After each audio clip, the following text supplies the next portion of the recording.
This is Dick Zonday, the Garden Doctor, and we have a lot of requests as to what things can be planted after the 1st of July because we have spots in our garden where the peas are done or we had an extra spot, and so we're going to talk about what things can be planted in the garden after the 1st of July.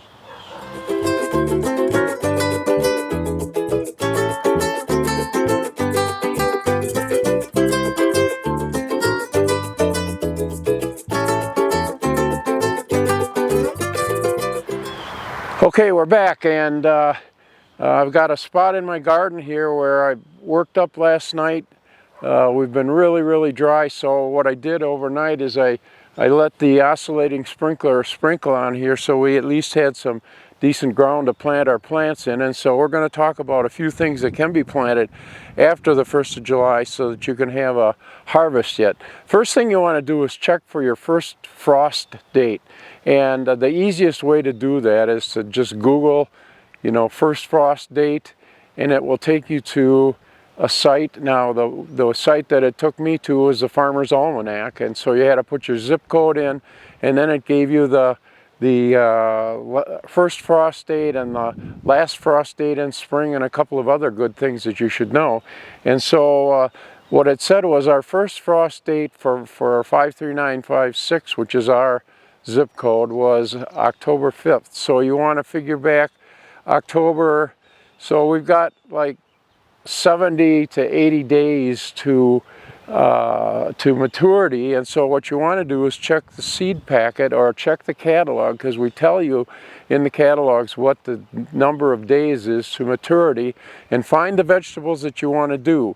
Now I did some things last night. I got some beans, I got some peas, because both of those are in that 60-day time frame, and I put them in water and soaked them overnight, and that gets the seed swelling so that when they go in the ground, they go in that nice warm ground and they'll pop up right away. So first thing I've got to do is I want to level the area that I'm planting, and I have what's called a landscape rake, and this is really good. You only use it a few times a year, but it really helps level out the soil so you've got a level seed bed. So we're just gonna do this area, and we'll be back in a couple minutes.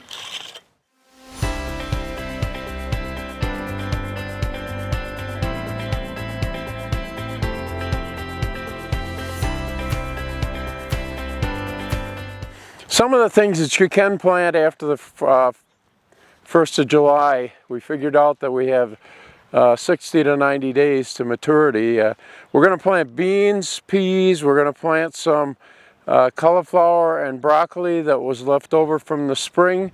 There are also things like cucumbers, if you pick an early variety, zucchini for sure. And if you really want to make your garden look pretty, zinnias and cosmos will also come from seed in 60 to 90 days. So what I did last night was I took a couple of cups and I've soaked the seed overnight, because that will speed up germination by getting the seed swelling. And actually, if you look closely, you see some of the seed coats are already being shed by the beans. So we'll pour the water off and we'll sow the seed in a nice row. So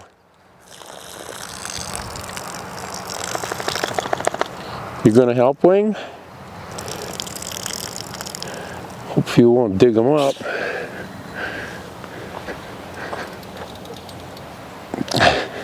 It's nothing to eat.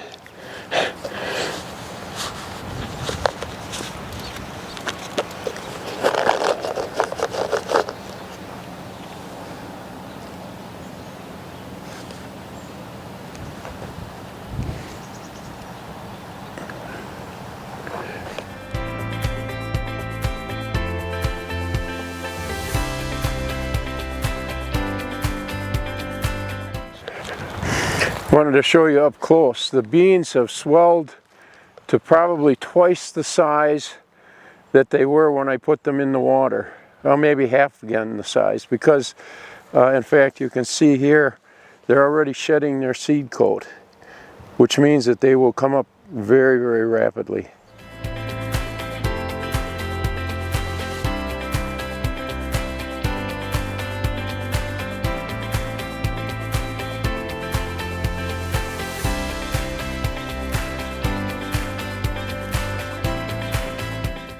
Okay, we're back.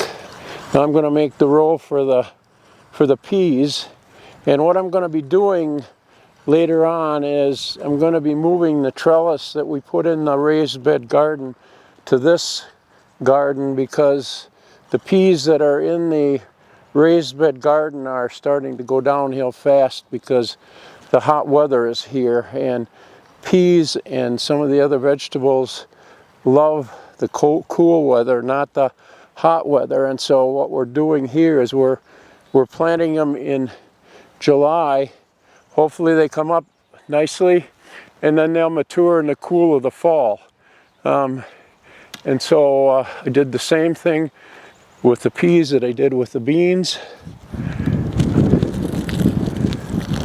Pour off the water.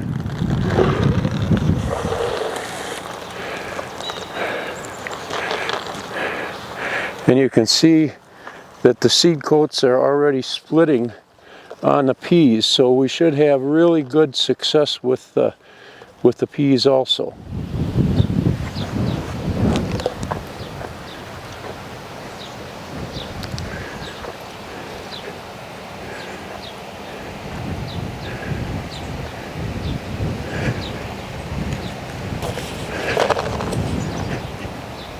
What do you think, Wing? You want one? Not what you like, huh?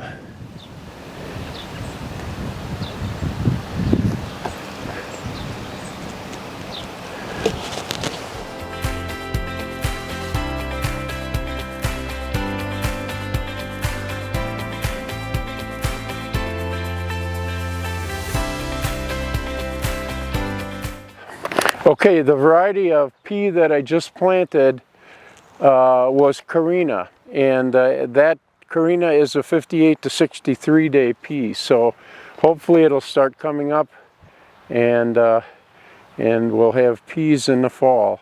Next thing I'm going to plant are some of the cole crops, and the ones that you can plant are cauliflower, broccoli.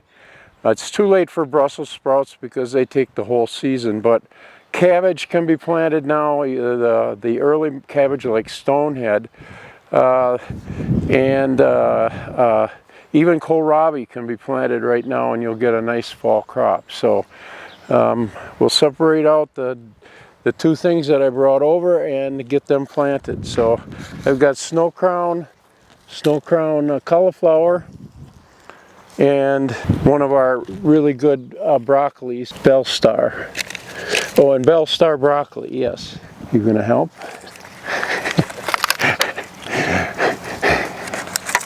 Not for you.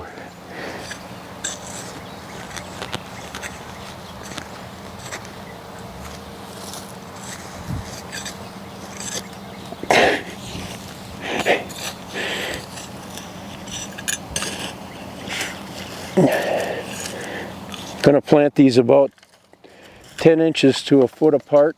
And some people, including me, claim that with cauliflower, the fall cauliflower is almost better than the cauliflower that you get in the spring.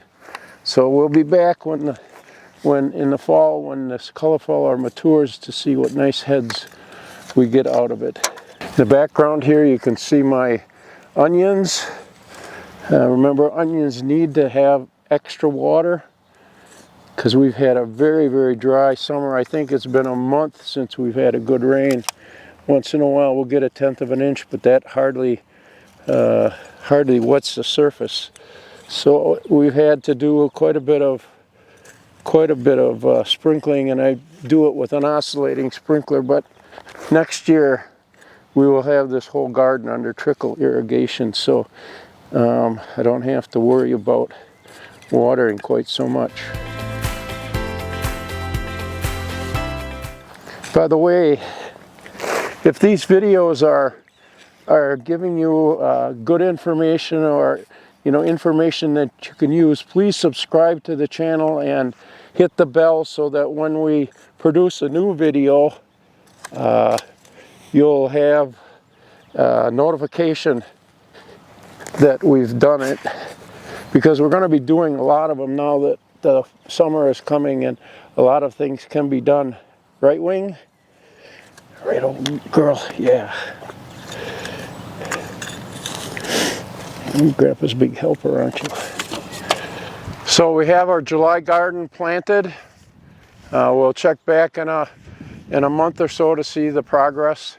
I'm also going to be planting in another spot carrots, because I love carrots in the winter time, and we're going to show you how you can dig carrots all winter long even though there's snow on the ground. This is Dick Zondag. If we're really going to have a great fall harvest of vegetables from this planting.